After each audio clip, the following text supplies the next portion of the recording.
Yemen மீது தாக்குதல் நடத்துவது பற்றி சிக்னல் எனும் மெசஞ்சரில் அமெரிக்க அதிகாரிகள் பேசியிருப்பது தற்போது பொதுவெளியில் கசிந்திருக்கிறது. எல்லா தாக்குதல்களையும் திட்டமிட்ட ட்ரம்ப் தலைமையிலான அதிகாரிகள் கடைசியில் மண்டை மீதிருக்கும் கொண்டையை மறந்த கதையாக தாக்குதல் திட்டம் வெளியில் லீக் ஆவதற்கு அவர்களே காரணமாக இருந்திருக்கிறார்கள். சிக்னல் எனும் அப்ளிகேஷன் மிகவும் பாதுகாப்பான ஒரு மெசேஜிங் ஆப்பாக இருக்கிறது. இதில் பகிரப்படும் மெசேஜ்களை எளிதில் ஹேக் செய்து கண்டுபிடிக்க முடியாது என்று சொல்லப்படுகிறது. எனவே அமெரிக்க பாதுகாப்புத்துறை அதிகாரிகள் இந்த அப்ளிகேஷனை பரவலாக பயன்படுத்தி வருகிறார்கள். கடந்த மார்ச் 11 சிக்னல் அப்ளிகேஷனில் குரூப் ஒன்று உருவாக்கப்பட்டது. அந்த குரூப்புக்கு ஹவுதி பிசி ஸ்மால் குரூப் என பெயர் வைக்கப்பட்டிருக்கிறது. அமெரிக்க தேசிய பாதுகாப்பு ஆலோசகர் மைக் வால்ஸ் தவறுதலாக தி அட்லாண்டிக் இதழின் ஆசிரியர் ஜெஃப்ரியை அந்த குரூப்பில் இணைத்திருக்கிறார். இந்த குழுவில் ஏற்கனவே அமெரிக்க துணை அதிபர் ஜேடி வான்ஸ், பாதுகாப்பு அமைச்சர் பீட் ஹெக்ஸேத், தேசிய புலனாய்வு இயக்குனர் துல்சி கபாட், CIA இயக்குனர் ஜான் போன்ற முக்கிய அதிகாரிகள் இருந்துள்ளனர். மார்ச் 13 ஏமன் மீது 72 மணி நேரத்தில் நடத்தப்பட வேண்டிய தாக்குதல் குறித்து அதில் விவாதிக்கப்பட்டிருக்கிறது.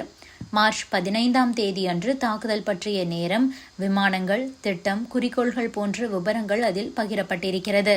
அதன்படி மதியம் 12:15 மணி அளவில் F-18 அந்த விமானம் புறப்படும். மதியம் 1:45 மணி அளவில் MQ-9 ட்ரோன் தாக்குதல் நடத்தப்படும்.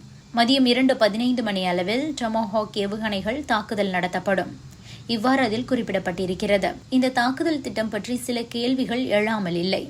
துணை அதிபர் ஜேடி வான்ஸ், ஐரோப்பிய நாடுகளுக்காக நாம் எதற்கு இந்த சுமையை சுமக்க வேண்டும்? இந்த தாக்குதல் காரணமாக எரிபொருள் விலை அதிகரிக்கக்கூடும்.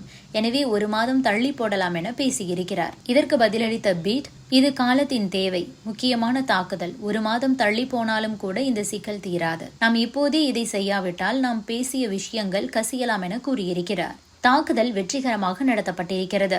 ஹவுதிகளின் ஏவுகணை தாக்குதல் பிரிவு தலைமை அதிகாரி அடையாளம் காணப்பட்டிருக்கிறார். அவர் தங்கியிருந்த கட்டிடம் தரைமட்டமாக்கப்பட்டிருக்கிறது என்று மைக் வால்ஸ் கூறியிருக்கிறார்.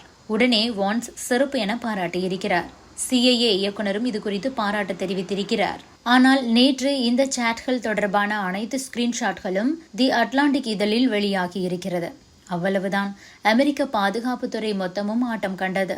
தொடக்கத்தில் இதை மறுத்தாலும் போதுமான ஆதாரங்கள் இருந்ததால் அதிகாரிகளால் சமாளிக்க முடியவில்லை.